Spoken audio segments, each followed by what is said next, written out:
Alô, amigos do portal Terceiro Tempo, você que nos acompanha no Facebook, também no nosso canal no YouTube, o Terceiro Tempo TV, nós estamos de volta para mais uma entrevista especial tratando de esportes olímpicos. Hoje a gente vai tratar de um assunto tênis de mesa, mas não é tênis de mesa atual, não. A gente vai conversar com uma figura que é lendária no esporte brasileiro. Ele teve resultados expressivos quando era ainda um garoto e por aquelas questões que acontecem no esporte acabou abandonando a sua carreira muito cedo, mas mesmo assim virou um dos principais atletas da história do país. A gente está aqui com o Biracy Rodrigues da Costa, que é conhecido como Biriba e que foi um grande sucesso no final dos anos 50, chegou aí a ser apontado como um dos principais atletas do país, ao lado de Pelé, Maria Esther Bueno, com uma carreira realmente brilhante. Biriba, primeiramente, muito obrigado pela sua participação aqui no nosso Terceiro Tempo do nosso Milton Neves.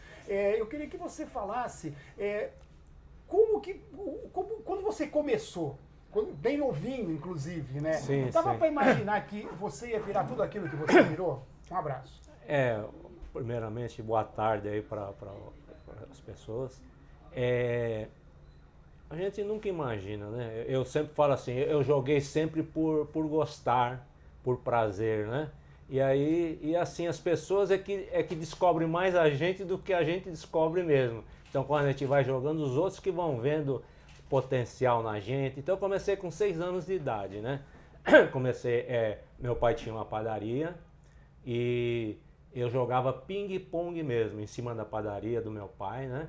Com 6 anos, e carregava a raquete do pessoal, aí me descobriram, uma pessoa falou quem era o pai daquele menino, me levou pro tênis de mesa aos 8 anos, e aí foi para diante, foi para frente. A história do Biriba é assim, ele com 8 anos de idade, ele ganhou o seu primeiro campeonato paulista juvenil, que era bem acima da categoria dele, de duplas ao lado do irmão dele. E aí foi indo, no ano seguinte já foi campeão juvenil individual, depois mais um ano foi campeão brasileiro, depois foi campeão sul-americano, tudo isso antes de completar 13 anos. Isso. Foi uma carreira realmente meteórica, Biriba? Realmente foi. Foi assim, em um ano eu fui campeão sul-americano juvenil, com 11 anos, 12 anos, e no ano seguinte já fui campeão de adultos, campeão sul-americano de adultos com 13 anos e bati o campeão mundial com 13 anos também. Disputei o mundial também de adultos com 13 anos. Um ano de adulto eu já fiz, foi assim, foi meteórico mesmo, assim, uma evolução muito rápida. Foi os melhores resultados, inclusive, que eu tive. Foram assim, até surpreendeu todos, né? Você é recordista em precocidade de títulos nacionais e internacionais. Eu acho que até em várias modalidades, eu não conheço nenhuma modalidade aqui no Brasil que tem alguém com esses títulos, com essa idade. Como que você, não sei se você lembra, mas como é que você lidava com isso? Ainda era uma brincadeira? Você já sabia que a coisa estava ficando mais séria por ser competições importantes? Eu sempre joguei por brincadeira mesmo. Eu sempre jamais imaginei a dimensão. Até hoje estou aqui conversando, né? Jamais imaginaria que aqueles feitos, né, lá atrás, até hoje repercutiria com as pessoas, né? Então a gente jamais imaginaria que chegasse a tais resultados. Então foi assim, a gente não tem noção. Realmente é difícil da gente... são coisas instintivas que vêm e que a gente não tem uma resposta para dar, né? Uma criança como você, jogando em alto nível como você jogava, a gente sabe que é uma situação bem delicada, né? Bem diferente. A sua família foi importante nisso para te deixar com os pés no chão? Sim, se eu falar aqui, já começo a me emocionar, né? A figura do pai foi fundamental, né? Então eu imagino que um menino de 13 anos enfrentar, porque os adultos brasileiros, os adultos, tremiam já diante dos campeões mundiais, os japoneses, né? Imagine uma criança, né? Então eu acho que a figura do pai é que sempre deu essa confiança, essa autoconfiança para mim enfrentar de igual para igual os japoneses. E assim, relembrando, né? Primeiro jogo que eu joguei com o campeão mundial, eu respeitei bastante. respeitei, perdi de 2-1, né? Porque falavam tanto que fazia isso, fazia aquilo, então a gente respeitava. No segundo jogo eu já mudei a minha figura, não foi de respeito não, eu fui já fui para cima dele, né? E dei 2 capotes, 21-10, 21-10. Então a partir de então o meu nome passou a ser conhecido fora do tênis de mesa, no Brasil, no Japão, na China, meu nome extrapolou o Brasil. Para a gente explicar, em 1958, o Brasil era campeão mundial de futebol, vieram 2 japoneses, o Toshiaki Tanaka e o Ishiro Ojimura. Eles tinham sido campeão e vice do mundo e os dois já tinham sido campeões mundiais. Eles vieram fazer clínicas aqui no Brasil. E aí foram marcados alguns jogos amistosos com o Biriba, que era o grande nome do tênis de mesa da modalidade naquela oportunidade, em 1958, né? Então, como é que foi aquilo para você? Porque aquilo virou realmente um evento grandioso, né? Independente das vitórias, foi uma repercussão popular muito grande. Sim, socialmente, eu passei a ser uma figura nacional, né? Inclusive quando jogamos com os japoneses no Pacaembu, esteve presente o prefeito de São Paulo, que era Ademar de Barros, esteve presente Oswaldo Brandão, que era o técnico da Seleção Brasileira de Futebol, Anselmo Duarte, que era o artista de cinema. Então foi um acontecimento social, e todas as festas sociais, a Esther Bueno, o Bellini, eu, estavam para entregar prêmio para os artistas. Eu virei também por ser menino, como você está dizendo, né? Era o garoto prodígio. E no que, quando as pessoas falam assim, no que você foi campeão mundial? Não, bati campeão mundial. Mas no qual ficou a sua marca? A minha marca ficou como garoto prodígio mesmo, assim, modéstia à parte, como você está dizendo, né? Sempre no esporte brasileiro, 2 figuras que eles conseguiam comparar, que eram Mequinho no xadrez e Biriba no tênis de mesa, pela precocidade, os feitos pela precocidade. E mundialmente no tênis de mesa, modéstia à parte, é difícil falar, eu entendo que, apesar de ter surgido agora o Harimoto no Japão, que o Japão sempre teve essa obstinação de arrumar um garoto prodígio, por influência minha mesmo, eu acho, né? É duro a gente falar da gente, né? É complicado, complicado. Mas o Japão, com a força que tem na modalidade, quer dizer... Até hoje eles tiveram essa obsessão de formar um garoto prodígio e nunca conseguiram. Conseguiram agora o Harimoto, que está ranqueado mundialmente, um menino de 13, 14, agora está com 14, 15 anos. Mas para bater o campeão mundial com 13 anos, recém-cumpridos, esse feito eu acho que é difícil. Então, assim, como garoto prodígio, eu vou deixar aqui a modéstia de lado. Eu acho que, na minha opinião, o maior garoto prodígio da história do tênis de mesa mundial. Chinês, japonês, depois não conseguiram fazer um garoto prodígio. E além dessas vitórias contra os japoneses, que foram em exibições, jogos de exibições, foi uma clínica, você participou de 2 mundiais. Sim. No primeiro deles, você acabou batendo um campeão europeu, e no segundo deles, você derrotou na China um jogador chinês, que era o atual campeão mundial e lutava em casa pelo bicampeonato. De todas as conquistas que você teve na sua carreira curta, a gente vai daqui a pouco explicar um pouco mais, e quando terminou, tem muita coisa que a gente vai falar ainda, mas dessas suas vitórias importantes, essa contra o chinês talvez tenha sido a mais emblemática? Porque a nossa sociedade sempre aponta os jogos oficiais. Então, essa vitória foi a mais importante vitória minha oficialmente, porque eu derrotei com 15 anos de idade, na época eu já tinha 15 anos, bati o campeão mundial na casa dele, o primeiro ídolo, foi o primeiro campeão mundial de todos os esportes da China, não só de tênis de mesa, era um ídolo, estava preparado para ser bicampeão, e eu bati 3-2 na casa dele. Na época teve uma repercussão grande, Jânio Quadros era o presidente da República do Brasil, mandou um telegrama para mim, o Joel Nery da Gazeta Esportiva e Delfino Faquina do Palmeiras mandou um telegrama para mim em Pequim, na China, que eu bati o campeão mundial e a China estava lavando tudo, então apareceu um garoto para quebrar um pouquinho essa hegemonia chinesa. O Yung Kuan-tuan. Que jogava em casa e você, nesses 2 campeonatos, no primeiro deles, você ajudou o Brasil a ficar em 6º lugar, que foi a melhor colocação do Brasil em termos de campeonato mundial por equipes, e no segundo você ficou entre os 16 do mundo, né? Isso. Com 15 anos.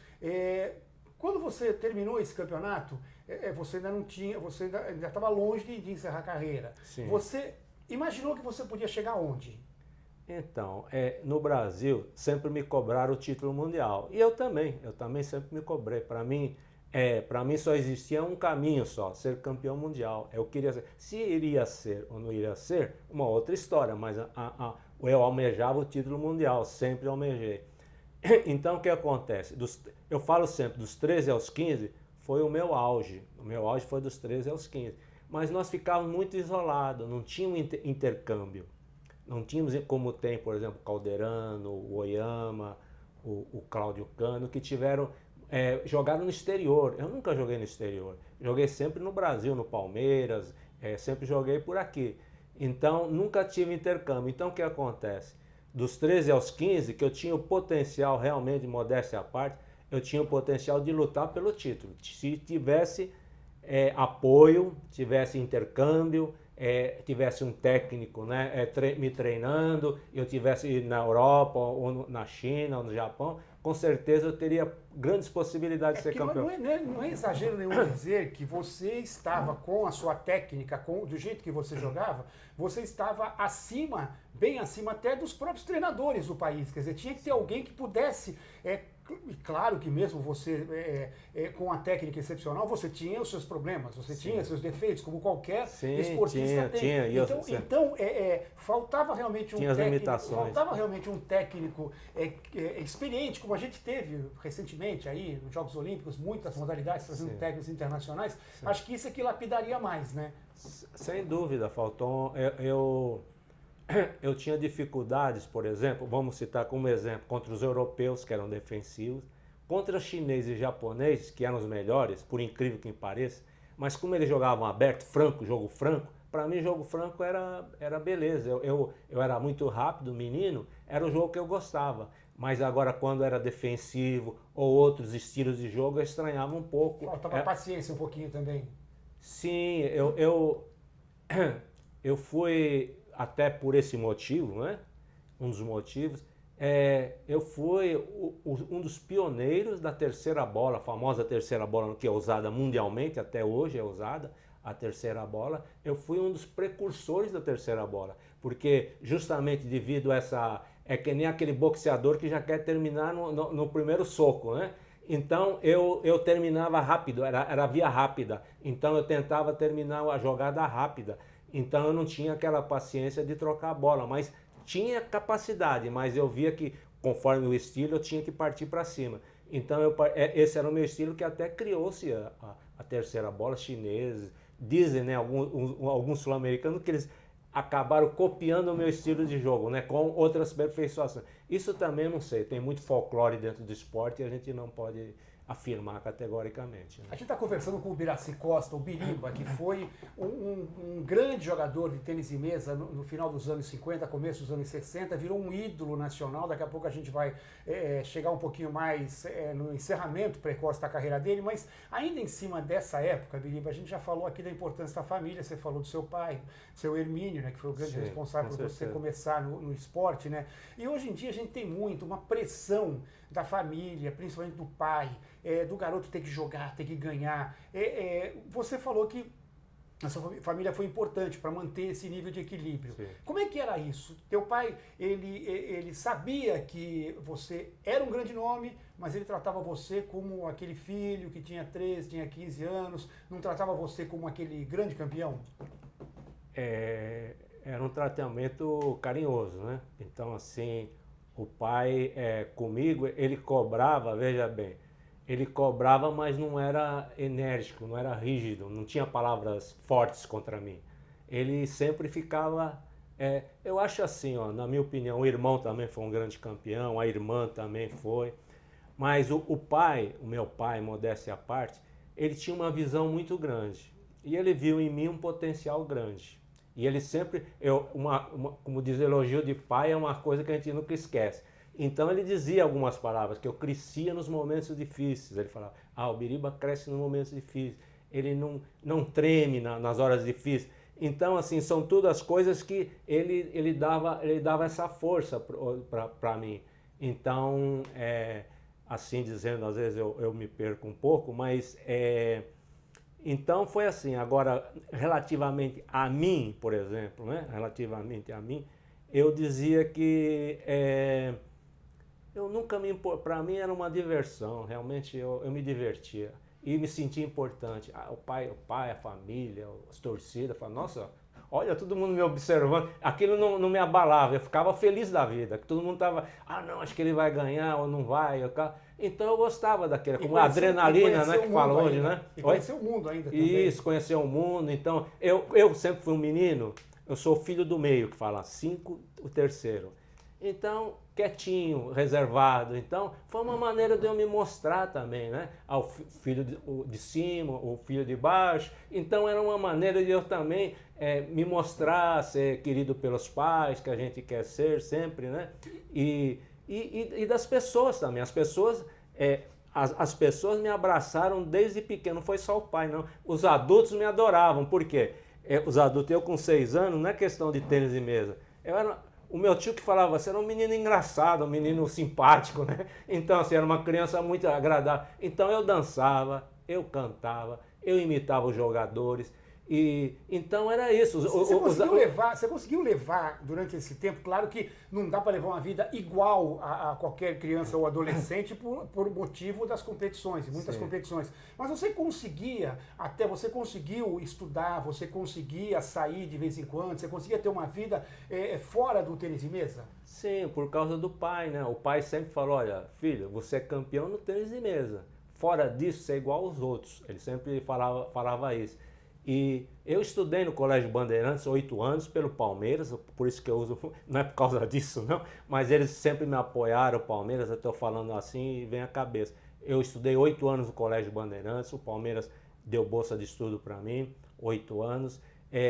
Era um dos melhores alunos do Colégio Bandeirantes, foi segundo no ginasial, até perdi para um que foi primeiro na ITA, né? Ele entrou em ITA na primeira, então eu era um aluno e gostava de estudar. Eu falo assim, 2 coisas que eu gosto, esporte e estudar. Isso aí é 2 coisas e qualquer assunto, qualquer esporte. Então são 2 assuntos que eu gosto. Então eu consegui administrar e a visão do pai era essa. E até pela consciência de pai, eu acho que no fundo, acho que ele falava assim, olha, larga o estudo e vem tênis de mesa. Mas ele sabia da consciência do pai, ele sabia que eu não posso fazer isso com meu filho. Então ele sempre me apoiou para não largue de estudar. Para trabalhar a gente tinha loja, tinha coisa, ele não me obrigava a trabalhar, mas estudar ele obrigava. Até porque a gente sabe que se hoje já é difícil quem está num esporte que não é tão divulgado, tirando o futebol, um pouco aí do vôlei, basquete, mas é muito complicado, imagina naquela época. Sim. E você recebeu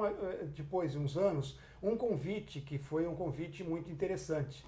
Para fazer uma turnê com os Globetrotters. Sim. Os Globetrotters, você já deve ter ouvido falar, é uma equipe americana de basquetebol que eles não jogam basquete, eles fazem exibição, são verdadeiros shows. Ela teve o seu auge nos anos 60 e 70, exatamente quando o Biriba foi chamado para lá. Como é que funcionavam essas exibições, Biriba?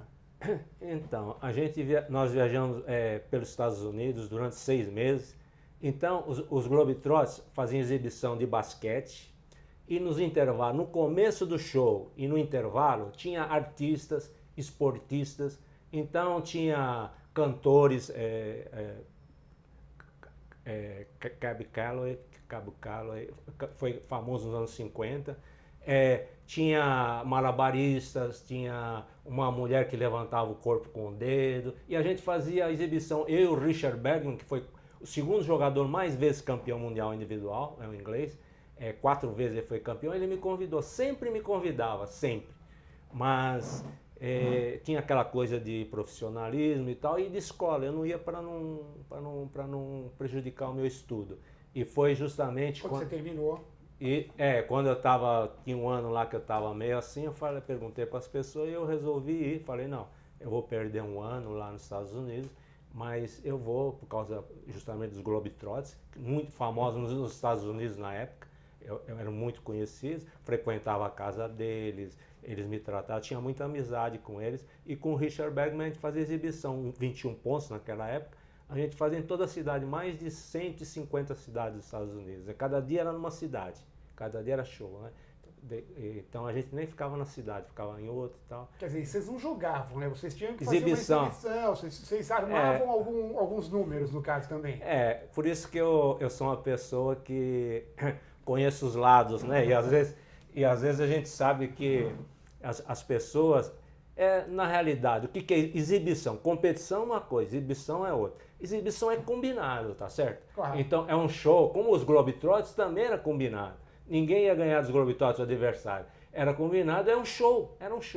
Então, inclusive, vamos aqui, os Globetrotters me provocavam. Você entrega para ele e tal, né? Você é melhor que ele, porque ele era de idade. O Bergman tinha 40 e poucos anos, eu tinha 18, né?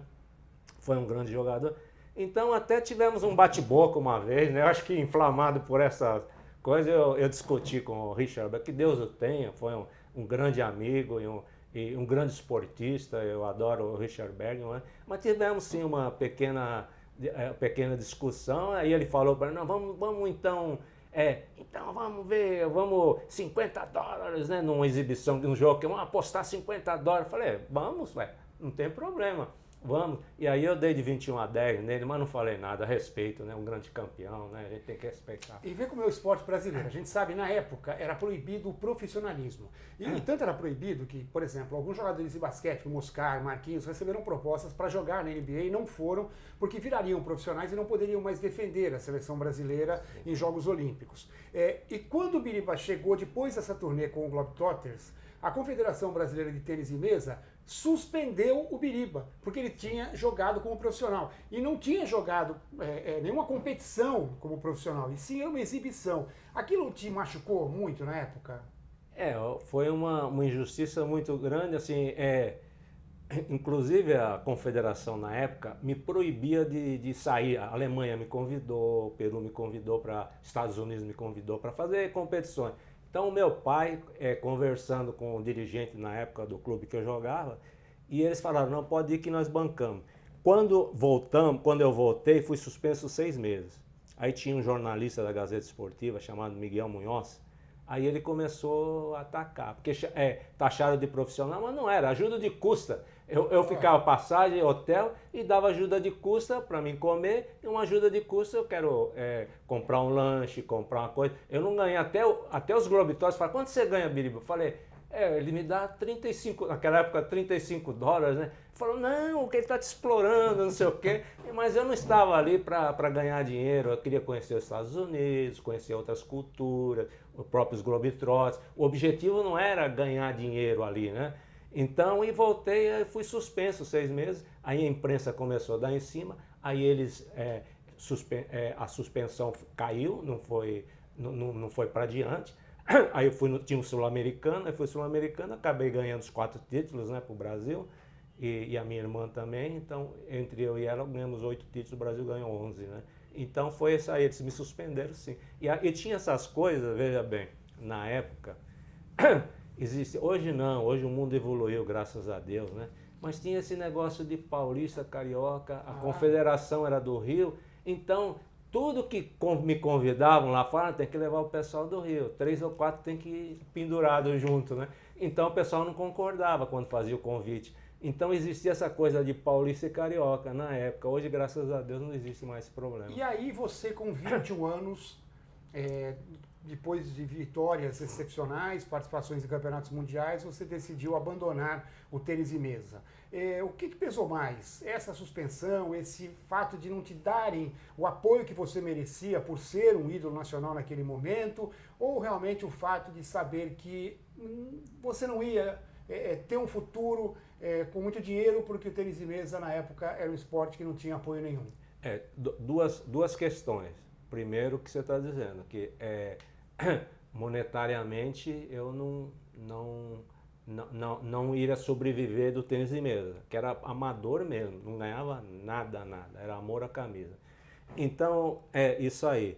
E outro ponto também é que como eu almejava sempre o topo, né? E as técnicas mundiais mudaram muito, as técnicas, tudo. Então eu vi que houve como eu ficava isolado, não tinha intercâmbio, então foi ficando longe. Então, o que motivaria a jogar? Só para os outros jogadores me derrotarem aqui na América, tentar me derrotar na América do Sul? Eu queria chegar mais longe, mas não, eu vi cada vez mais longe que surgiu materiais e jogadas técnicas, top spin, drive, as técnicas dos anos 60 foi uma mudança completa, não só socialmente, no esporte. Então houve uma mudança, o tênis de mesa mudou drasticamente. E quem não estava associado, tanto que o último mundial eu fiquei, não sabia, não conhecia as jogadas que existia, top spin. O mundo inteiro dava top spin, eu não sabia o que era. E tive que quebrar um galho lá de aprender na hora, acabei ficando entre os 32 mesmo assim, né? Mas foi um golpe duro assim, das técnicas terem mudado. E é o que você está dizendo também, que a gente tem que viver, né? Tem que viver, como é que eu vou só por amor ao esporte? Eu não tive que trabalhar, estudar, então não teve jeito, eu tinha que sobreviver. Né? E você, quando largou o tênis de mesa, a gente sabe que muita gente, quando sai de um esporte, um jogador de futebol acontece isso, ele não quer nem saber de jogar. Você ficou sem jogar mesmo? Você ainda batia uma bolinha ou você parou de vez naquele primeiro momento? Sim, eu fiquei... A história é longa, né? Eu fiquei seis anos sem assistir jogo de tênis de mesa, sem ser visitado por ninguém do tênis de mesa e sem ser visitado por ninguém da imprensa. Eu fiquei um pouco isolado, né? Então foram 6 anos que eu fiquei totalmente isolado do esporte. E tive, confesso, né, na ocasião, problemas emocionais, né? Tive pequenos problemas emocionais que, graças a Deus, eu consegui superar.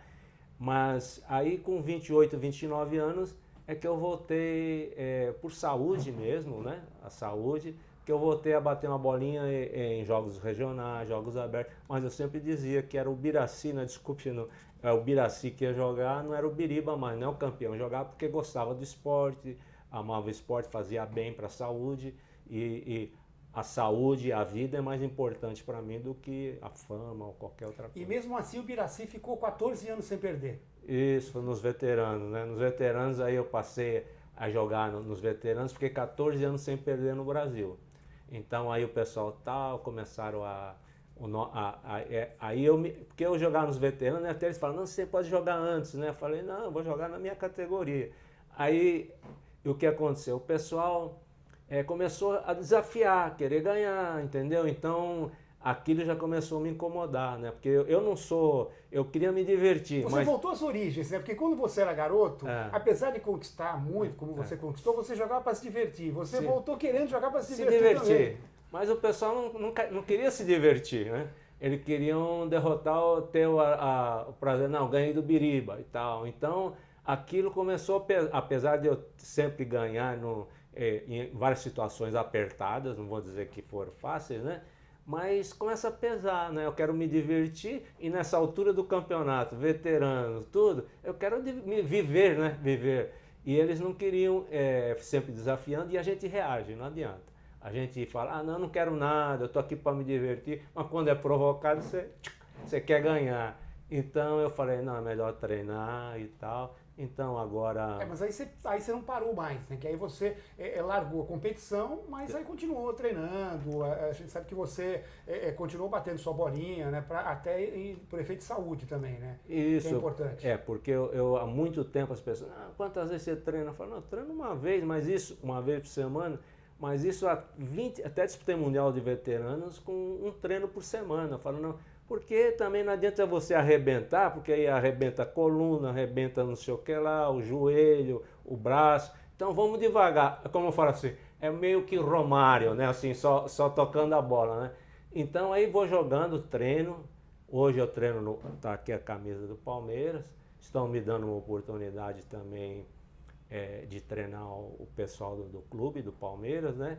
Então é um novo desafio, eu já vou para um campo, quem sabe dá certo, quem sabe não dá, né? Porque tem técnico que dá certo, que não dá, né? Mas eu sempre, eu não sou técnico oficial, dá umas dicas, né, para os meninos, né, do clube, eu treino lá com os meninos para dar umas dicas assim, não vou ser técnico profissional. Isso eu nem tenho idade. Eu falei, aos 73 anos, começar uma atividade é difícil. Olha, né? Biriba, eu não queria dizer nada não, mas o Felipão foi campeão brasileiro agora com 70 e falou que faz tudo que o pessoal de 30 faz. Então, quer dizer, você está com 3 anos a mais que o Felipão só. Então, não é tarde para começar, não. E a gente tem aqui, inclusive, a nossa página, nosso site, a gente tem a seção que Fih levou, tem a página do Biriba, tem muita foto dele antiga e tem muita foto, inclusive, das festas de veteranos do Palmeiras, que você vai sempre, né? Sim, vou sempre, eles me convidam. Eu falo assim, ó, é tão bacana, tão assim, a gente vê aquele pessoal, né? Edu Bala, não sei o que, aquela pessoal, Ademir. E a gente se identifica esportista, a gente fica ali na fila, conversa com ele. Tem um que sempre me procura, um tal, nem titular ele foi, ele lembra quando eu fui no clube lá no Ipiranga, São José, eu estava lá, eu era menino, assisti, era um acontecimento. Eu falei, mas tantos anos, e ele lembra até hoje como é que foi direitinho. É um profissional do Palmeiras, Zezinho o nome dele, ele não é conhecido, mas ele foi profissional do Palmeiras. E tem vários lá que a gente, é uma festa muito bacana, e uma homenagem muito bacana, Leivinha, todo esse pessoal, César, Leivinha, todo esse pessoal de outras épocas do Palmeiras, que eu tinha muito, mesmo no meu auge, sempre tive contato com jogadores de futebol, basquete, o Jatir, do basquete, né? Então, Rosa Branca, e vai por aí, Mosquito, né? Então, A gente está já indo para o finalzinho dessa entrevista, mas só mais um detalhe para que você que não conhece, que é mais jovem, que não conhece a história do Biriba, saiba da importância dele no mundo do tênis de mesa. Quando o Biriba ganhou dos 2 campeões mundiais japoneses, isso em 58, a Butterfly é uma empresa japonesa que é especializada, voltada só em produtos de tênis de mesa. Raquetes, a rede. E a Butterfly fez uma edição especial de uma raquete chamada Biriba.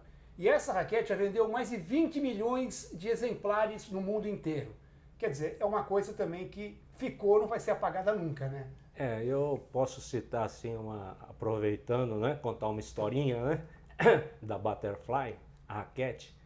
Em 96 eles me convidaram para ir ao Japão, conhecer Tóquio, porque eles não me pagaram nada, porque naquela época não era assim, né? Era assim. E eu visitei o Magazine em Tóquio para ver os eletrônicos, tudo, e tinha raquete de tênis de mesa. Eu fui ver escrito Biriba em português, e o resto do mandarim. E por um acaso era o único nome brasileiro que ali constava em português. Não tinha, desculpa, assim, Ronaldo, outras pessoas falam, não quero me comparar, né? Então, outros ídolos brasileiros não tinham, e latino, inclusive, em português, na língua latina, Biriba era o único, o resto era tudo mandarim, tudo pauzinho, tudo, e o que também me deixou, assim, foi uma emoção grande para mim, esse fato, né? Para finalizar com o Biraci Costa, o Biriba, grande nome dos anos 50, 60 no tênis de mesa, virou um herói nacional junto com Pelé, Maria Esther Bueno. O Biriba, o que ficou de tudo para você, de tudo que você viveu? Valeu a pena, né? Quando a gente o sacrifício foi grande, o preço que eu falo assim, a gente sempre tem um preço para pagar, né? Mas o reconhecimento das pessoas, o reconhecimento aqui no Brasil, que, como disse, é difícil, mas mesmo assim a gente é reconhecido, né? Então, realmente eu fico muito emocionado e valeu a pena, né? Valeu a pena toda essa trajetória e o amor ao tênis de mesa. Eu falo assim, não é só eu, é o amor ao esporte. Então eu fiz alguma coisa pelo esporte e outras pessoas também fizeram. Então para mim isso é que valeu a pena, fazer um esporte bonito como é o tênis de mesa, ele ter destaque, ter realce e ser lembrado até hoje, né? É verdade, o Biriba que é o precursor dessa geração que veio depois. A gente conhece tanta gente boa, a Cássio Rito Cunha, o Aristides França Nascimento, o Nelsinho Lopes Rico, são lá de Santos, era a equipe do Brasil dos anos 80, depois veio o Cláudio Cano, o saudoso Cláudio Cano, junto com o Hugo Yama, e agora a gente tem o Hugo Calderano, essa revelação que está entre top 10 do mundo. Realmente, o tênis de mesa é um esporte que pode crescer muito ainda aqui no país. Biriba, muito obrigado pela sua participação, contando um pouquinho de sua história, que realmente é muito bonita. Muito obrigado por lembrar, uma pessoa muito simpática, muito bacana, né? E que relembra esses esportes que às vezes é um pouco esquecidos, né? Mas para mim foi gratificante. eu venho aí de algumas etapas aí meio difíceis mas eu falei, não, hoje eu vou lá, porque mostrou uma boa vontade com a gente e divulgar o esporte, e um trabalho significativo. Então, meus parabéns pelo seu trabalho em prol dos esportes olímpicos, né? E muito obrigado a todos, a todo o pessoal, todo o público que está nos assistindo aí. Muito obrigado. Muito bem, a gente conversou com o Biraci Costa, o Biriba, ídolo do esporte brasileiro nos anos 50, 60, contando um pouquinho de sua vida, de sua história, aqui no nosso portal Terceiro Tempo, do nosso querido Milton Neves, no Facebook, também no YouTube, no nosso canal Terceiro Tempo TV. Até a próxima entrevista, muito obrigado a todos, até mais!